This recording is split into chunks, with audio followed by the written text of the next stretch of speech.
Hey, what's up, everybody? So, there's a lot of rumors that have been going around about either a TV series or a movie or something about a young Palpatine. So, we thought, hey, why not give you our top 5 choices on who should play young Palpatine? We're going to do that right now. You're listening to Head to Head, a Star Wars podcast. Two fans, two generations, all things Star Wars begins now. All right, hello, everybody. I'm Eric Vansel. I'm Daryl Sanders. And we're your hosts for this show. So, as we said, there's been a lot of rumors popping up that they're going to do something with young Palpatine. I don't know if you've seen this or not, but it seems like, first of all, they would talk about it a little bit, and then they started coming up with all these fan art things with Tom Hiddleston and stuff like that, and it just seems like, I don't know, almost like every other day or something, I'm reading about some new thing about they're thinking about a new young Palpatine series, which, of course, you and I had talked about, I don't know, a while ago. Like, we thought that they should do something like that. So what are your thoughts on that? Yeah, man, I think that's cool. I mean, I think that having a young Palpatine spinoff series, like a series, would be cool, in my opinion, because, we really don't know a whole lot about the Emperor. Now, I know some people may say that, sometimes less is more. You don't want to need to know every little thing about a person. However, Palpatine is one of those guys that I feel like you definitely need to know, simply because of his whole plan. Like, Star Wars is pretty much, if you really think about it, Star Wars is completely centered around him. All of it. From the original trilogy to the prequels, even the sequel trilogy, it's now all centered around Palpatine. So if this thing is going to be centered around this guy, I mean, we should know more about him. And I think that what would be helpful is we don't need to go see what Palpatine looks like necessarily, as a teenager, like making some Twilight series or something like that. But like I say, his first heartbreak and, the kids didn't sit with him during lunch or something I don't care about that. I mean, I don't think that would be relevant to Palpatine. But what I do feel like is maybe find him in our early 30s or something like that, like maybe late 20s, early 30s, maybe when he started getting into really heating up in the political arena, or he may start to get into the politics. And, maybe during that period of time, he, something comes to him, or maybe he feels this awakening almost in the dark side of the Force, and something's calling to him. I would love to see what that was like, and to see how his descent into the dark side, because you got to wonder, was he always this, is he like Michael Myers, like the personification of evil, or is it just something happened, or was he called, much like, some of our other Jedi heroes, from the time they were, younger. So yeah, I will be all about that. Yeah, I'm going to echo your statements here in a few seconds, but I wanted to acknowledge that Ronaldo and Joanne are watching right now, and Ronaldo actually has an interesting point that I happen to totally agree with. And he says that Star Wars is more the Palpatine saga and not the Skywalker saga. Absolutely. And I would say before Episode 9 came out, maybe that wasn't as true. But definitely with the Rise of Skywalker, even though it basically does go hand in hand, I think, it really is more the Palpatine saga than the Skywalker saga, simply because it was Palpatine all along pulling these strings, and the Skywalkers were really more of a tool of his plan. Right. Other than just, I mean, I get why they would say it, and you could make an argument either way. And I mean, let's face it, even Lucasfilm calls it the Skywalker saga, but I could definitely make a strong argument that it's really all about Palpatine. And that's why I think that what I would like to see is maybe if they tie this in a little bit with the Acolyte series. Now, I realize that the Acolyte's going to take place right at the tail end of the High Republic, but a really good way, I think, of tying the High Republic to what we know from the Skywalker saga, essentially, to tie those two time periods together, is you can have the Acolyte start and then maybe it gets a little bit into not necessarily maybe like Palpatine's closer to origins. Yeah, like closer to the end of the Acolyte, closer to the prequel era, you can right. start to see Palpatine. Yeah, or at least hear his name, or something to that effect.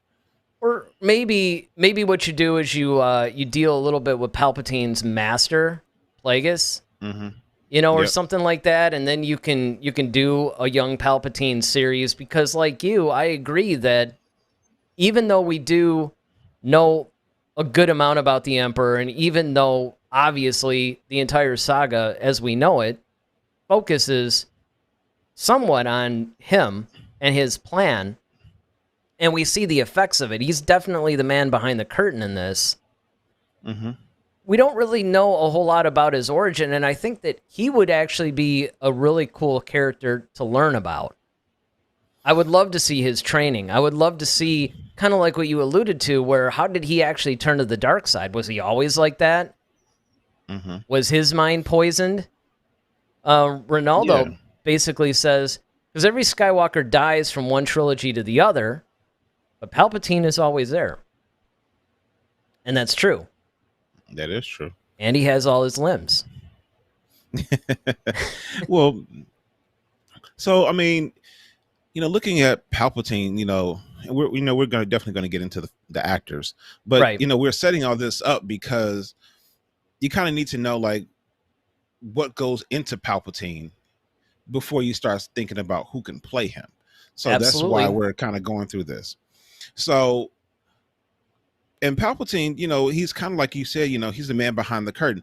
I liken Palpatine to the Wizard of Oz in a way, where you kind of following Dorothy, the Tin Man, and Scarecrow and the Lion. You kind of following those guys, but really they're all in search of the great, powerful Oz, and essentially you're trying to figure out like, okay, how do we stop this empire? And the only way to get to that is through Palpatine, because even if you kill Vader, all right, well, he'll just find somebody else.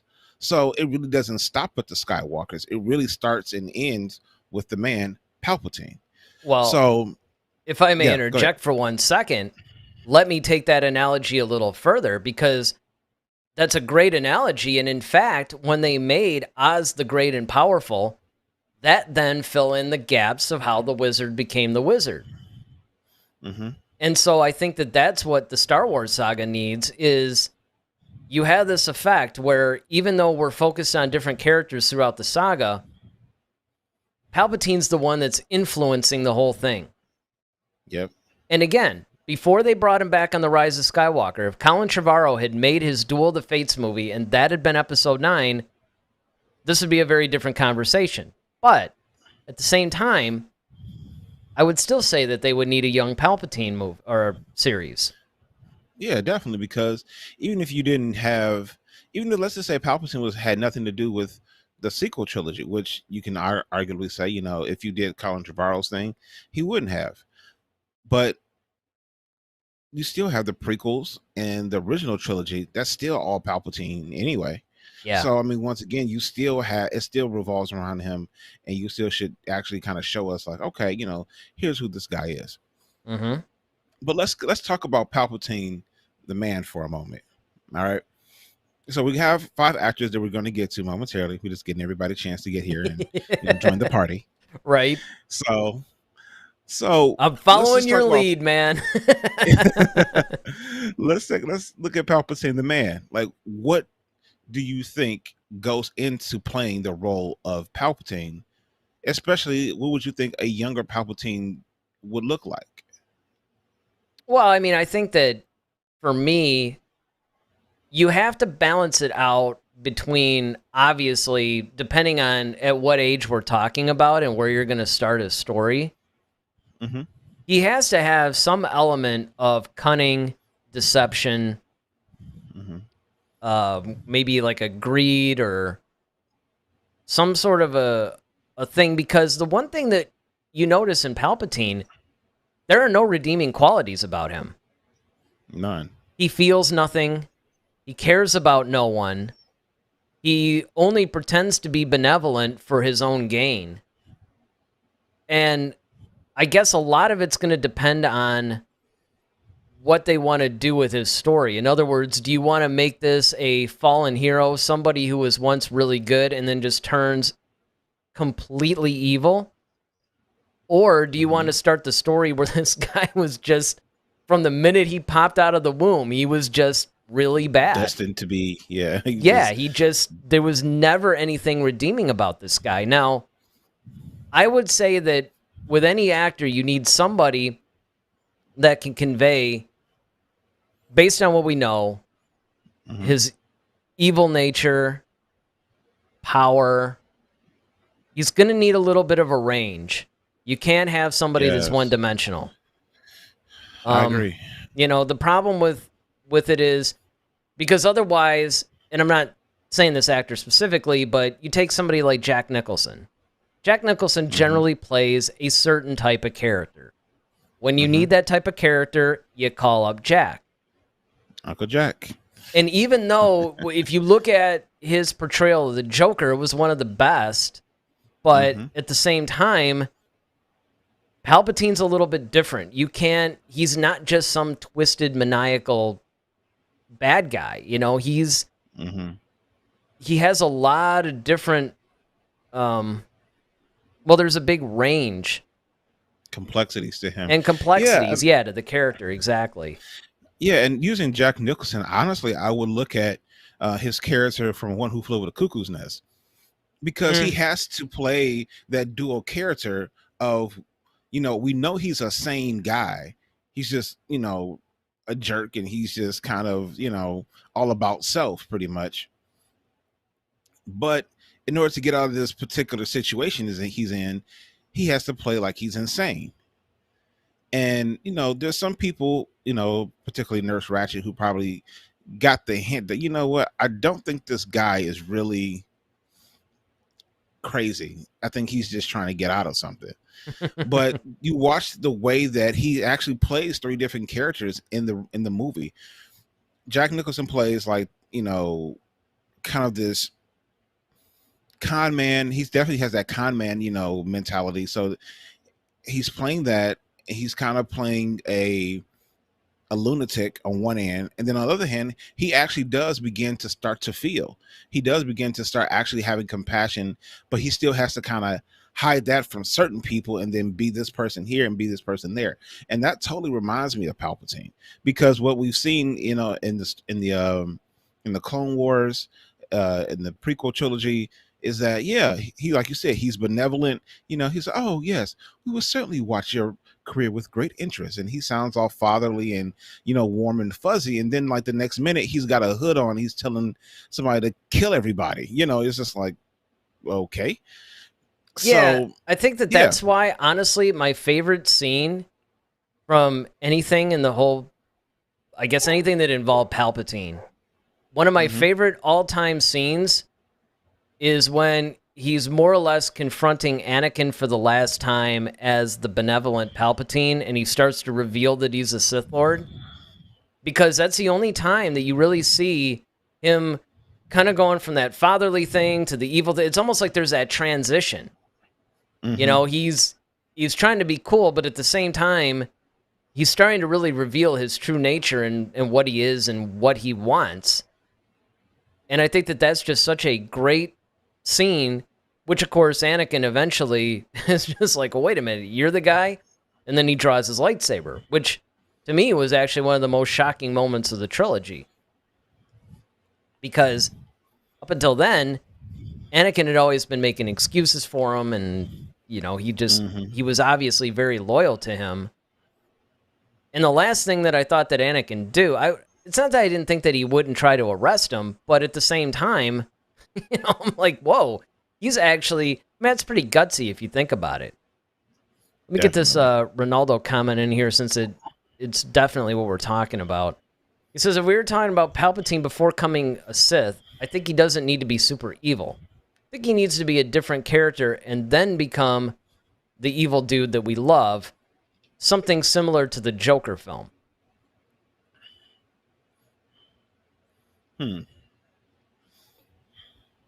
I mean, that's the way to play it. I mean, that's the way to play it. But that's why I say it really depends on what they want to do with the character, because Now, obviously, Ronaldo's saying that he would like to see something.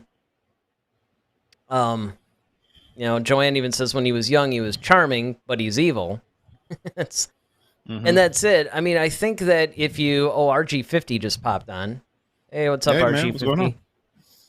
I think that it really depends on how they want to play him, because you could do multiple things with this character. You could follow something similar to the Joker story arc, and you could show him maybe as somebody that's a little... Well, really, they could do anything. They can either show him as something pathetic. Maybe he was really weak. Maybe everybody was kicking him around, and he found power in the dark side, and he found that the more that he embraced that power, the stronger that he was, and the more... I mean, you could play it like that. Yeah. I don't know if I would necessarily want that, though, only because, to me, that would be very cliche. Yeah, I agree. For me, I would like, personally, for a young Palpatine to be more of someone who's super ambitious.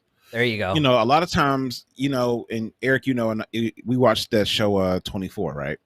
And a lot of times, when we're watching the show 24, it's the chief of staff generally, who craves that power of being like, or a person who wants to be chief of staff. They crave that kind of like, okay, I want to feel like I'm in charge. I want to feel like I'm the man type of situation. I think that would be more Palpatine. I think I could see him being a young senator from Naboo.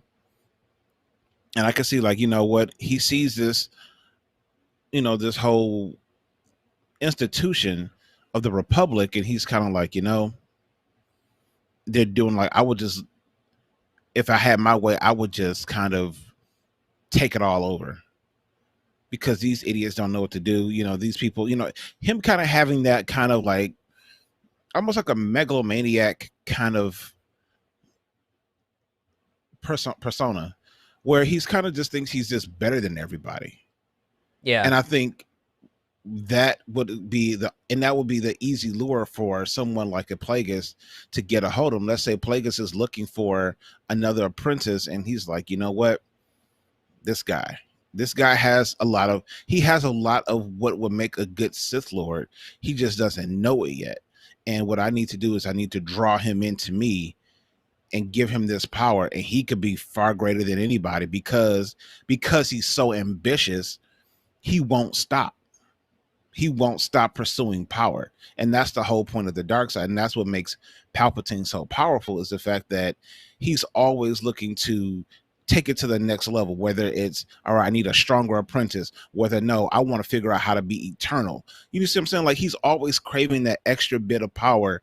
Then, like, you already had like Darth Vader, who was like conceived of the Force. That wasn't enough for him. He still needs to figure out, like, in case I die or he kills me, I still want to come back. And like, this guy is just the most power hungry person on the planet. So, or planets. If you will. I will say that. So yeah, I will say that would be, especially if you factor in the latest Darth Vader series, which to me by far is the coolest of all the Darth Vader comics. This latest batch is really showing the dynamic between Palpatine and Vader, and how Palpatine is. It's also showing how powerful Vader is. And on top of that, as powerful as Vader is, Palpatine is never worried about him. He always knows he can defeat him.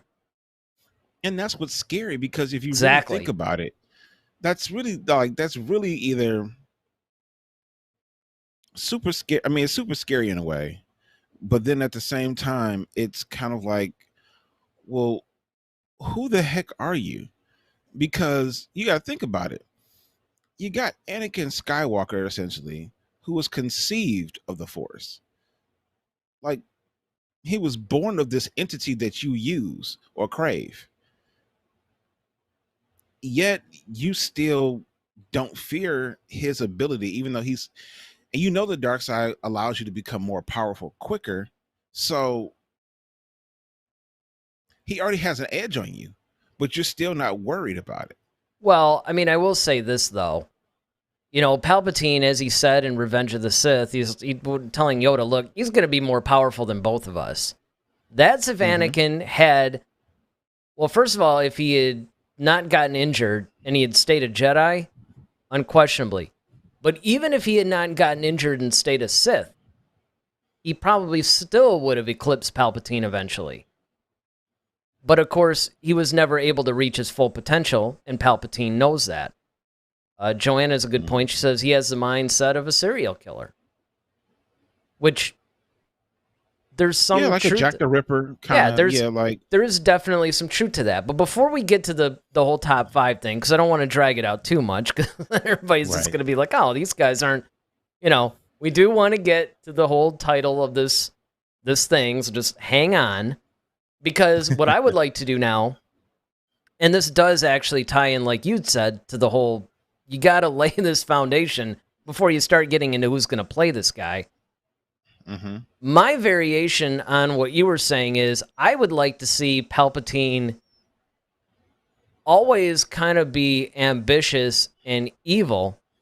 And instead of him being a senator and then he starts realizing, with his ambition that the dark side would get him on a path and Plagueis discovers that and all that, I almost want to flip that around. I almost want him to be ambitious and going, in order to achieve what I need to get into politics. I need to get some power. And then he keeps going and he keeps craving stuff, because you have to remember that no matter what you do with this origin, you have to make it true to the character he becomes. Right. And you can't go too much of, well, maybe you do a Joker type of thing where he was kicked around. That's not really true to the character he becomes. I mean, I guess it could be depending on how you wrote it.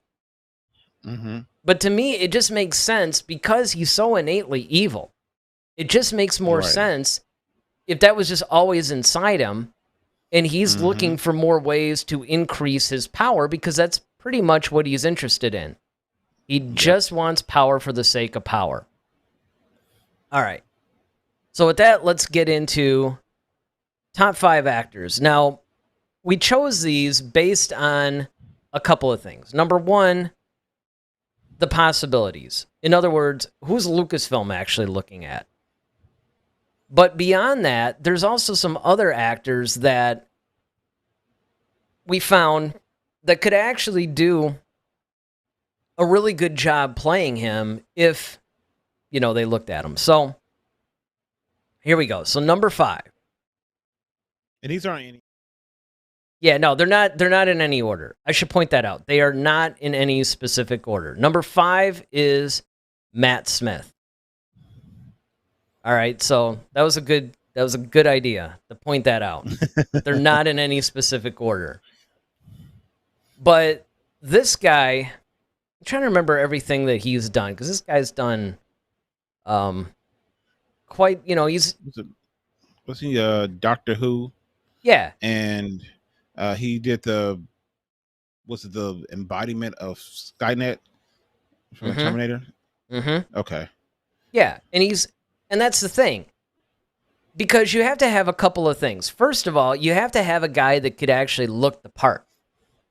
Mm-hmm. Right? I mean, it's kind of like you have Ian McDiarmid, and you basically have the same problem in a way that you had with Solo, because you had the specter of Harrison Ford pretty much, overshadowing. You, right? Yeah, it's looming over you. So you really have to be careful on who you select, because you don't want to ruin the character.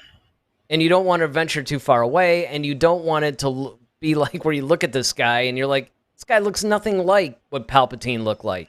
Because don't forget, when he was a senator, he was older, but it's almost like he was young enough and not... See, if they had just kept the whole disfigured Palpatine thing, you could get almost anybody to play him at that point, because you don't have to worry about it. Makeup on him. Yeah, exactly. But the fact that you did have Palpatine in almost a human form, and then you've had some depictions of him younger and stuff like that, you have to be careful. It's funny because Ronaldo says that Matt Smith looks just like a psychopath. And that's it. When we were picking these guys out, here's the criteria that we use. I probably should have pointed that out too. In the range that you need to have to play Palpatine, which actors possess that range, which actors look the part, and then also, who's basically available and can do it. And that's it. And I think that based on some of the things that Matt Smith has done, I think that he would actually be a good contender. Now, he's not necessarily my personal choice. I mean, I will tell you guys right out the gate that my personal choice is the person we have at number 1. I'm just going to put that out there now. Not going to reveal who it is, but I'm just going to tell you the guy we got at number 1 is my personal choice to play him. However, we wanted to go with the top 5. That these are people that we would, we actually think could do a really good job. Yep. So do you got anything else you want to say about Mr. Matt Smith? No, I mean, I think he has. The only thing I would say about Palpatine is too, like, I don't want to see, like I said, the Twilight version of Palpatine. Give me Palpatine at like a 30-year-old, maybe late 20s or something like that. Like, I mean, like late, like 28, 29. But I probably would say early 30s would probably be the best ideal route to start with Palpatine. Because that way you can definitely have him as a man, and he's definitely solidified in who he is. And you can see that's where people become really ambitious too, because you think about it, like in your 30s, at that point, you're kind of looking at life a little bit differently. Right. You're kind of looking at life like, okay, I need to get this done. I need to get that done before I'm too old to do it. So I need to make sure I have all this stuff in place and I have a short window of time to do it. So, no, this isn't a recap of my life, but I was gonna say, man, this is starting to get a little autobiographical almost. Remember, but you're not one of the top 5. No, never mind then. No, but so I think that Matt Smith, once again, he has that look though. He has a younger, not too young, but not too old. He's right in the middle of that sweet spot where he could definitely play as him. As Ronaldo said, he has that, psychotic look on his face. The bridge of his eyes, along with his actual eyes, kind of matched an older Palpatine a little bit too. So I can definitely see that. Yeah, without question. And actually, Ronaldo had pointed out something that I had forgotten, and that was that Matt Smith was supposed to be in Episode 9. Now, he goes on to say that, there was speculation he was going to be a young Palpatine, but I do remember that. I remember that he was supposedly cast and that he was going to possibly play somebody. What's interesting about it was I don't remember there being any real confirmation of him playing somebody in Episode 9. I just remember there was a lot of speculation around it. Oh, yeah, and Ronaldo pointed that out, too. That, but him being Palpatine is definitely kind of cool. Now, our number 4 choice is Tom Felton. Now, you guys might remember Tom Felton, or Felton. Guess I should probably say his name correctly. He actually played Draco Malfoy. Yep, Malfoy from Harry Potter. And I remember thinking to myself that this guy, when he was playing Malfoy, it was like, I mean, I just remember thinking that he had a very Palpatine-esque vibe to him. Yeah, definitely. So, I mean, I think that when you're looking at somebody like him, he has... There were a couple of times in Harry Potter where he was almost... I mean, the problem is that you look in that, he was almost, like, over-the-top bad in a lot of ways. Yeah. But I think that that's a strength. He's been in some other stuff. To be honest, I don't really remember much of what he was... Yeah. Well, I was just going to say, with Tom and Harry Potter, the thing about him, what makes him to me a great candidate, is because one, he's already used to playing a darker character anyway, and then two, Harry Potter is over in England. It kind of has that more regal. He kind of carries himself as more of a regal blue blood kind of type person. So he has that air of arrogance, that air of confidence, that air of everything that Palpatine definitely has. Oh, and that And air I of think that's darkness also too. in the era of darkness, absolutely. So I think that's also he's familiar. He's familiar with playing that type of character, and I think that's what also would make him a great candidate for a young Palpatine. Oh yeah, absolutely, without question. Okay, so our number three guy. Our number three guy is, of course, somebody that we're familiar with because we're big Gotham fans. Cameron Yep. Monahan. Now, what's interesting about him is that not only was he kind of the Joker in Gotham, in the TV series Gotham, he was actually he was animated and he voiced the main character in the Jedi Fallen Order game. Yep. Now, what's really cool, because I never actually told you about this, but because of the summer sale for PlayStation, I bought both Rogue Squadron and Jedi Fallen Order, and I've started playing both of them. I mean, it's hard for me to tear myself away from Call of Duty Cold War, but I do occasionally try to play those too. And I got to say, Fallen Order is really cool. Cameron does a great job in that game. Now, the reason why I think that he would be good as Palpatine is because, as we saw in Gotham, he has the range to play a really kind of nice, almost timid type of a guy, and then on a dime, turn it around and play somebody not just evil, but somewhat maniacal. I thought he was definitely a standout character in Gotham. Oh yeah, he was definitely one of the top characters on that show, hands down. But I also like the fact that he plays, he's very cerebral. That's another thing about Palpatine you also have to think about too, is that his super intelligence. Palpatine is one of the most brilliant minds out there, and so the fact that both on Tom Felton and Cameron Monahan, they both kind of have that air of sophistication. They have that charm, if you would, Miss Vansel said, and then you have that intelligence. That's that confidence in their intellect, and I think that shines through definitely with Monahan in Gotham, Tom Felton in Harry Potter. Of course, you had to do something different with the hair, but I could see Not much though, because I mean, if you look at well, I'm just saying Ian the color, McDermott on the right, and I mean, you could. He's almost well, there. I'm You just saying the color of the hair, the diet or something. Well, but, we don't know. We don't know what color it was before it was white. I mean, it's true. I mean, I'm just saying. You have a little ginger Palpatine. Well, all right, but before we go to the top two here, let me get to some of these chats, because obviously we like to feature everybody and have more of a discussion.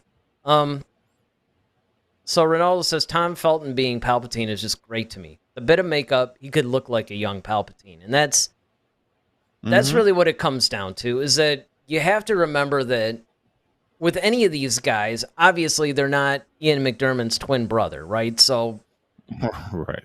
everybody's going to have to, and you're going to have to use a little of your imagination, because to me, with Alden Ehrenreich playing the young Solo, I got into it after a while, but he didn't strike me as the best choice to play a young Han Solo at first.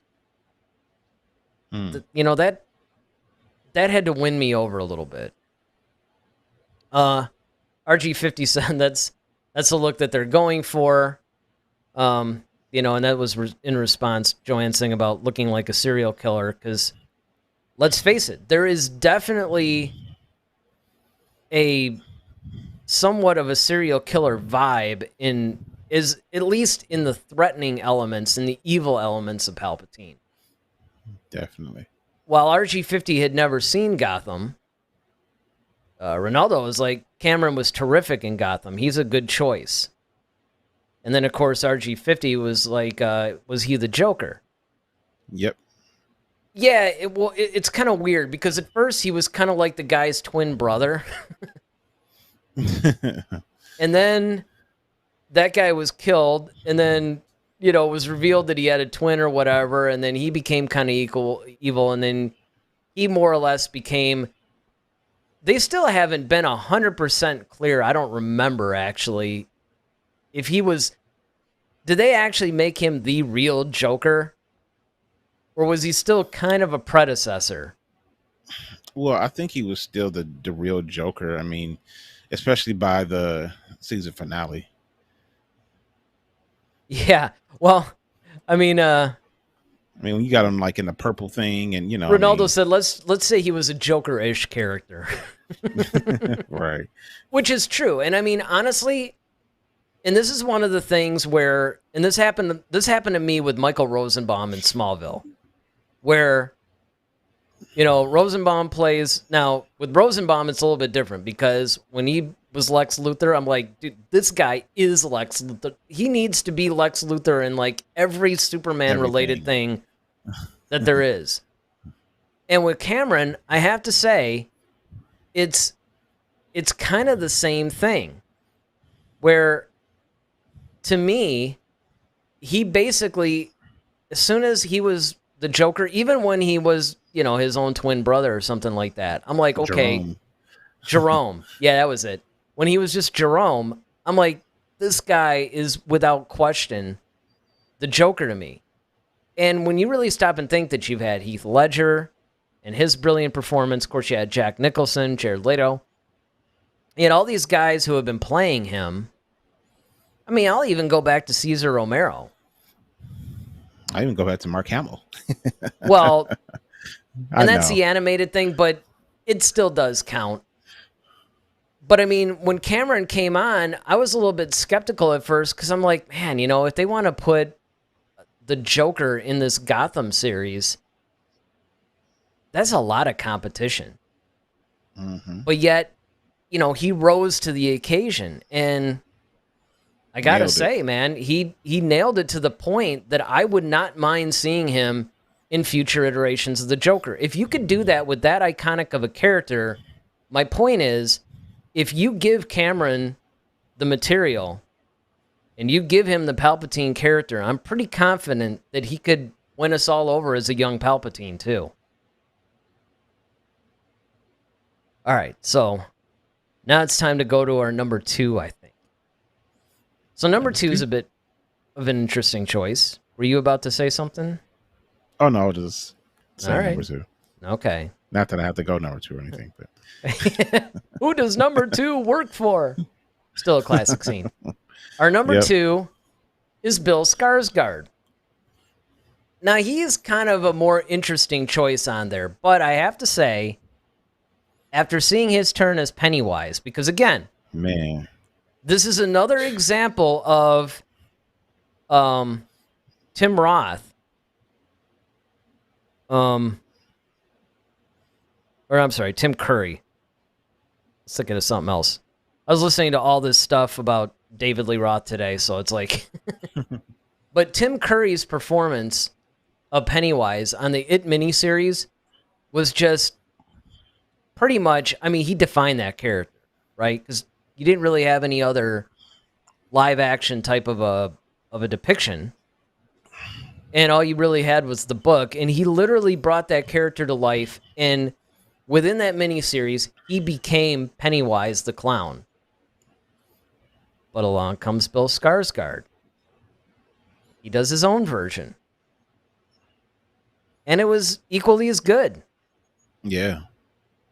In fact, definitely creepy. Yeah, he was definitely creepy, and especially that whole first scene, in the first movie, where it went on for a while. I mean, it was pretty good. It was chilling. And I think that he could probably do the same type of thing. Now, RG50 points out that he's a good actor, but he's a bit too tall. And yeah, I could definitely see that. I would agree. And again, you do have to, you have to put these things into perspective. But at the same time, if you're looking at different actors who could do the job, he definitely fits in that bill. And again, I mean, this list isn't necessarily in order either. I mean, even though I've already revealed that my number one, the number one on here is my number one choice to do it, but at the same time, I would probably like to see maybe Cameron over Bill. Yeah. As far as playing him. I could take that. In fact, just based on everybody that we've seen, so far, maybe Cameron might be the guy. I don't know. I mean, Tom Felton's good too. Yeah. I would say like either Tom Felton or Cameron. It ranks high for me. Well, it's going to be interesting because when we reveal the number one choice, what's going to be really cool is that it would be an interesting exercise for us to try to rank these guys. Like actually put them in order of what we would want to see. I think we're gonna have to definitely do that. Okay, so our number one choice. And this is a guy that's been most strongly rumored to play him, and this is also the guy that has had a little bit of fan art to do it. But that would be, of course, Tom Hiddleston. Mm-hmm.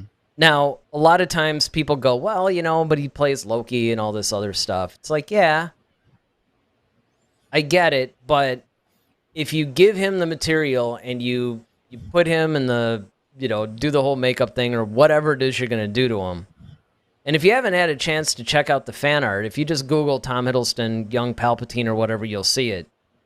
It's pretty good. And in fact, half his face is in our YouTube thumbnail. And you could see it. And I think that he, more than any of these other actors, really embodies Ian McDiarmid's performance without even really trying. I mean, if you just look at the way that he portrays Loki, you can kind of get those Palpatine vibes from him. Yeah, I mean, Tom Hiddleston is, you know, a phenomenal actor, definitely. I mean, he definitely made you fall in love with Loki. Hands down. I mean, from the moment you see Loki on the screen, you're like, yep, that's him. You know, this god of mischief. And because he's played this god of mischief, the only thing is that Loki is a little bit more funny. I guess that's the only way to put it.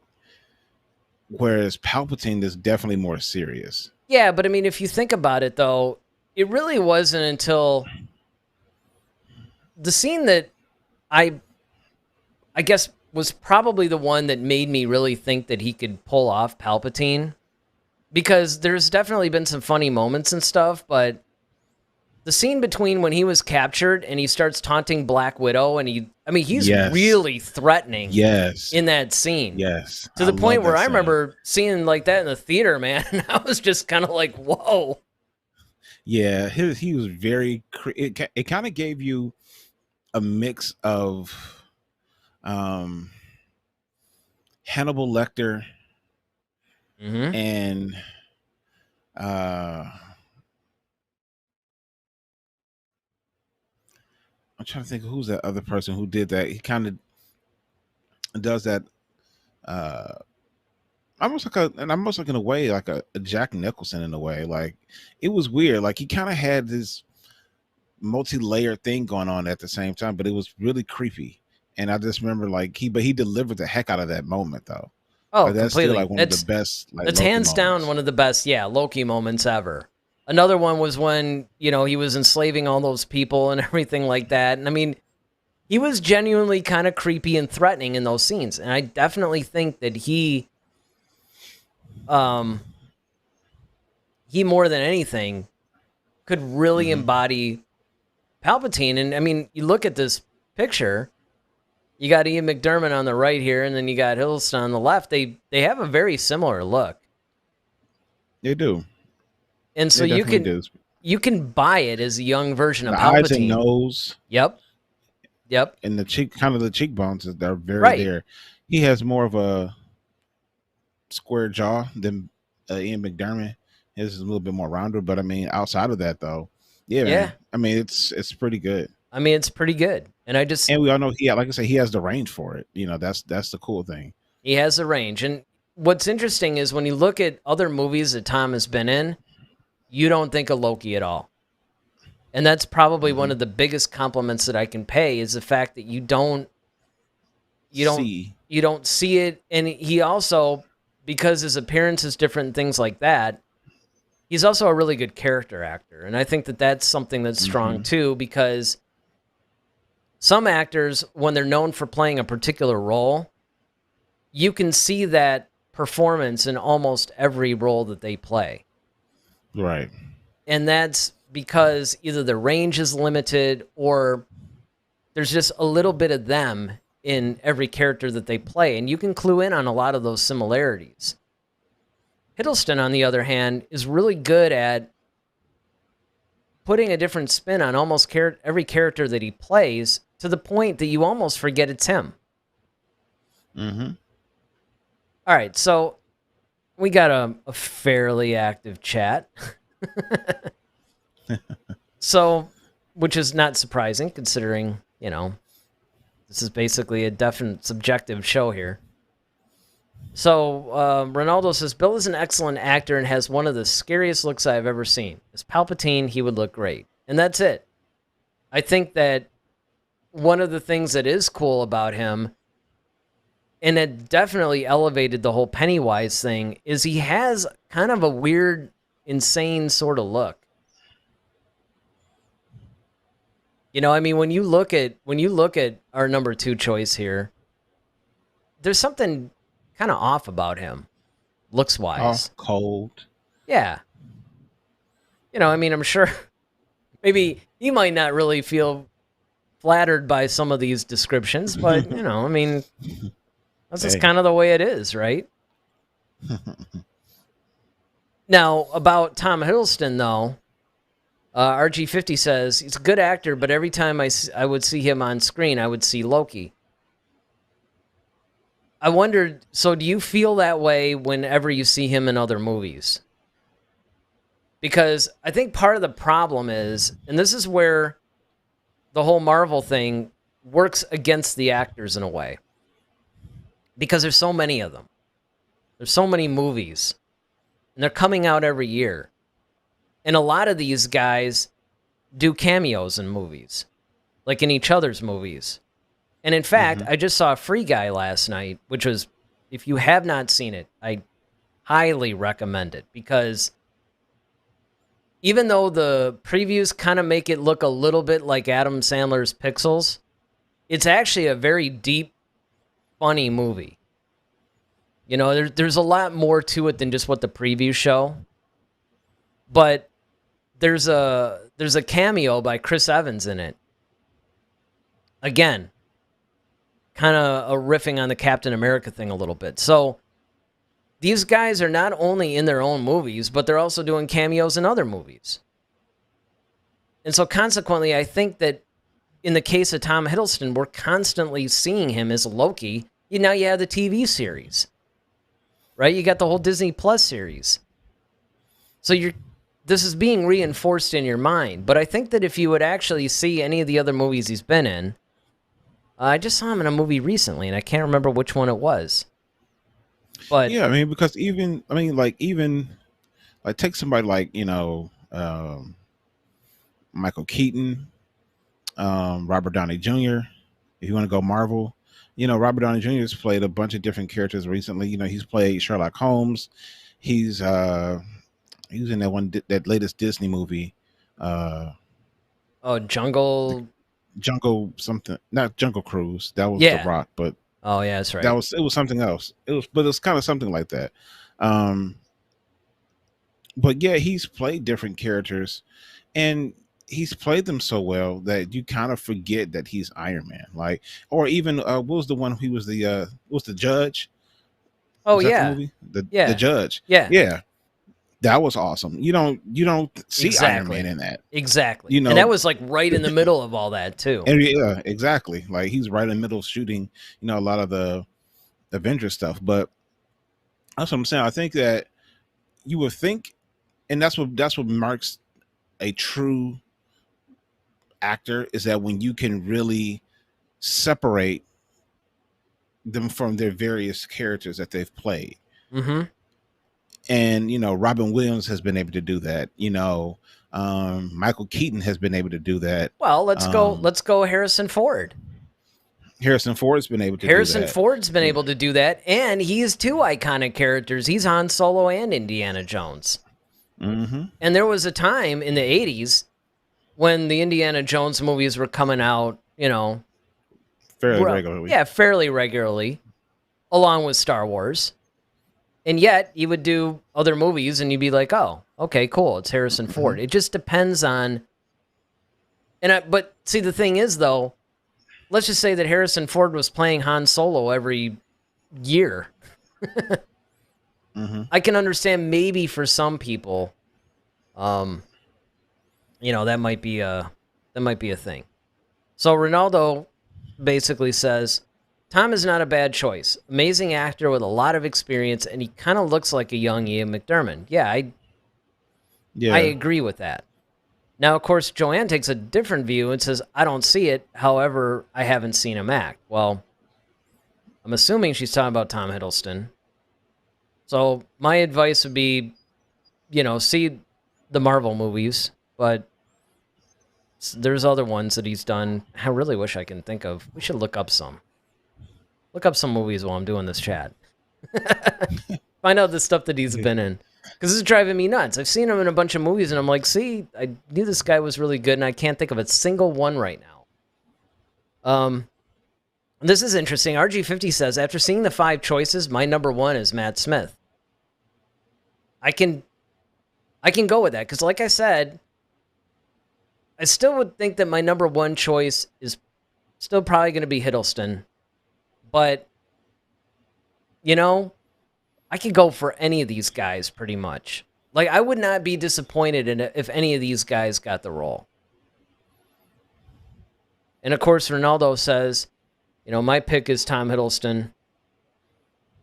I'm assuming, was Hiddleston in Doolittle? He said it was awful. And then, of course, Joanne brings up a good point saying whoever is picked, he has to own the part. And that is actually something that I think is so vitally important, is that you have to just immerse yourself in it and make it your own. And by making it your own, I don't necessarily mean trying to put too much of your own stamp on it, but it's really more about just owning that.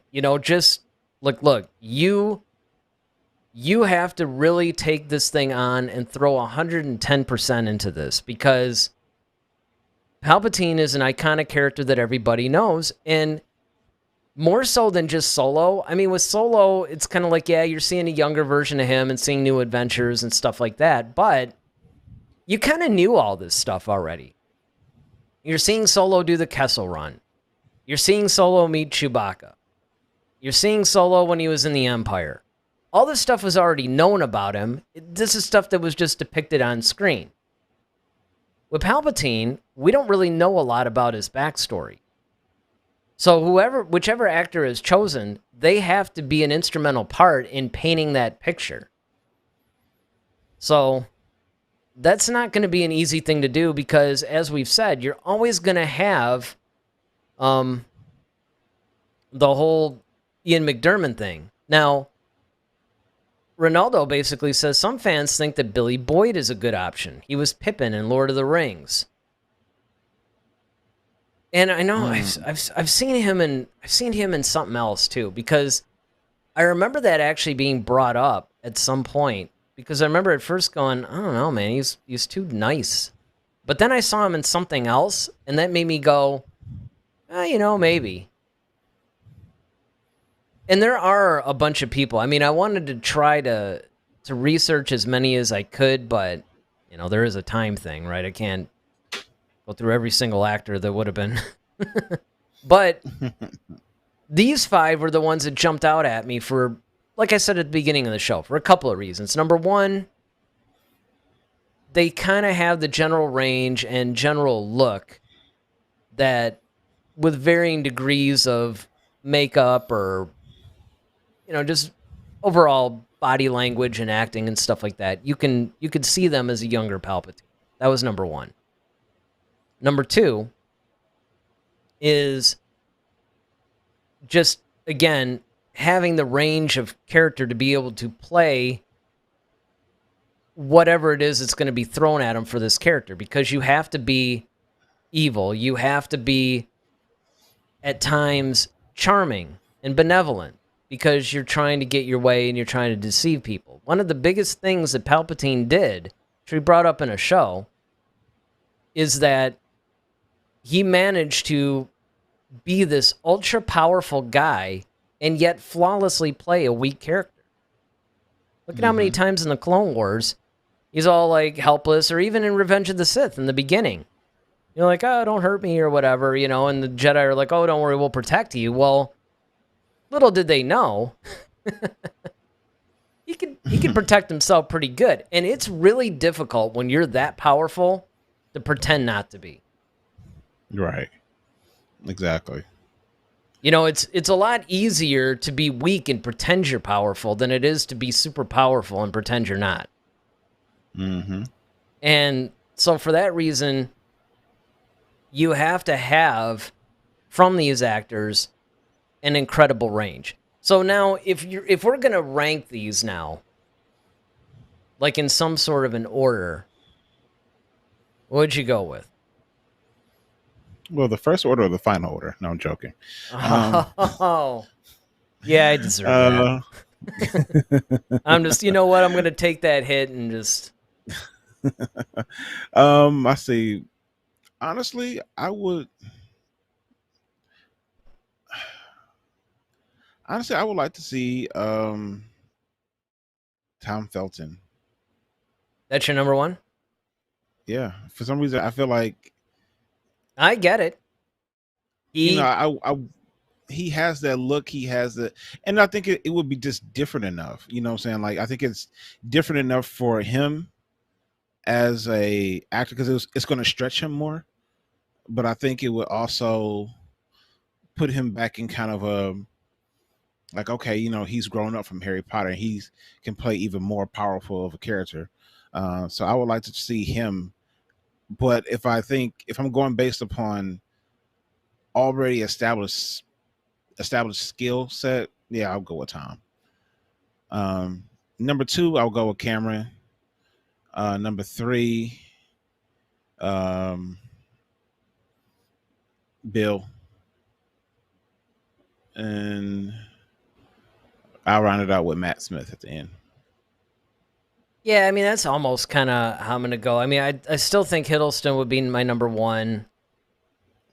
I don't know. I've been going back and forth on this. I'd probably put Tom Felton at number 2. Just because I think that he probably has the range, he has the look, and he can really pull off the evilness. Mm-hmm. I would put Cameron at 3. I would probably I'm going to put Matt at 4, and I'm going to put Bill at 5. Okay. So now, with that, Ronaldo has a question. The question is, I have a question. What would you think if they used the story that was going to be used in Star Wars Underground for Palpatine? He goes on to say, basically, it was about how Palpatine was heartbroken by a mean woman, and that was the event that turned him into a bad guy. It doesn't sound great to me. Yeah, again... Yeah, I'm not with that one. I'm not with it. It's not bad. It's not necessarily a bad story, but there's 2 things that you have to consider when you look at that. Number 1, it's totally cliche. Number 2, and maybe there's a human being out there that could prove me wrong that this actually happened to, but I don't see you being that evil just because a woman was mean to you. I mean, granted, I guess if you were being abused and stuff like that, you'd have this rage, but you have to remember that with Palpatine, he's very controlled, he's very calculating. It's not an emotional response to abuse. Yeah, I mean, he seems, like I said, more of the person that's kind of craving, like I said, he just craves power. Mm-hmm. And he's just trying to find any way he just wants to be, he's just so ambitious that, you know, he won't let anything stop him. And that's a good thing, but that's the thing about being a Sith Lord, and that's one thing I've always enjoyed about the Sith, is that because a lot of times they start off with noble intentions, like their intentions are really noble at first, but all it takes is like you to go a little bit too much, you give it too much gas one way, and now you're on this dark descent now. And that's the scary part about the temptation, and that's what I loved watching the Clone Wars and what Yoda will always, and of course Obi-Wan would warn Anakin about. It's just like, well, why can't we just, like, we have this power? Why don't we just, like, well, yeah, we can, Right. but see, if we don't do it this way first, it allow, like, you just saying, like, you're not allowing that option, and it's kind of like you said just a moment ago, it's hard to be super powerful and act weak. It's harder to do that because it requires more self-control. And Well, I think that's well, the other thing that you got to look at too that goes in with that is the dark side is very much like a drug, right? You start out taking the drug kind of recreationally or whatever, and you take the hit and it feels amazing. And then you're constantly craving that feeling every single time. And I think what happens is you almost get drunk off of the power the dark side gives you. And so even if you start out with noble intentions, some like Anakin sort of do, and then other Sith don't. But no matter what it is, the more that you tap into that power and use it, it's just too tempting to keep going back to that well.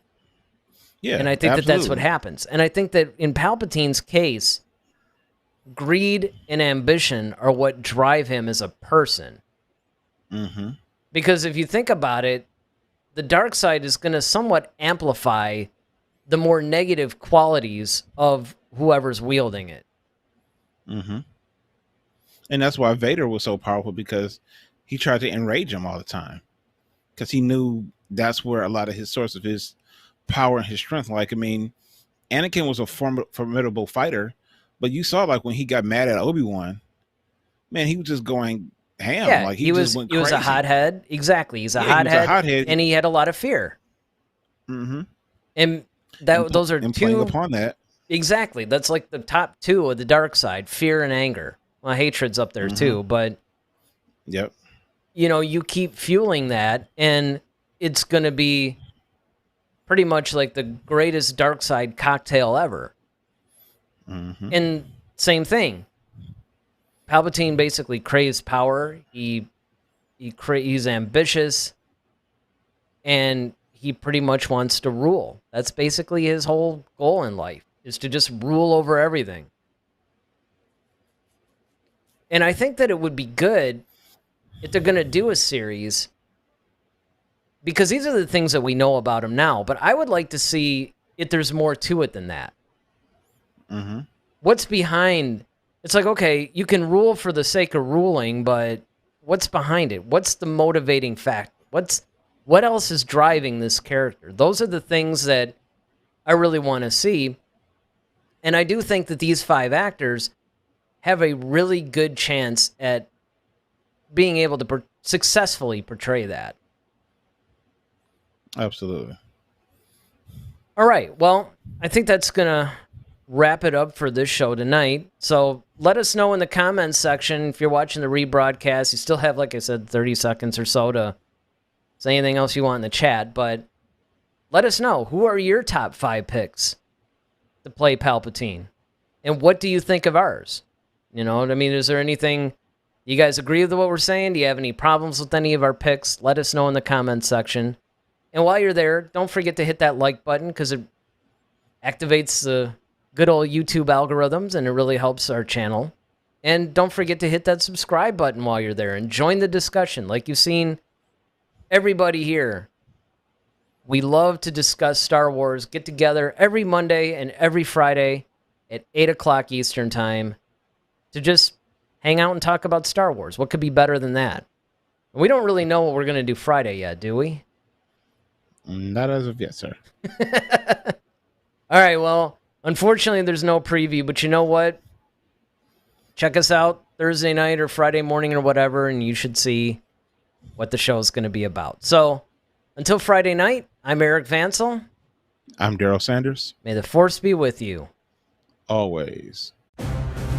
Head to Head, a Star Wars podcast. Be sure to follow us on Twitter at HeadToHeadSW. Submit your questions for our next show. Visit our official website at headtoheadswpodcast.com. Until next time, may the Force be with you, always.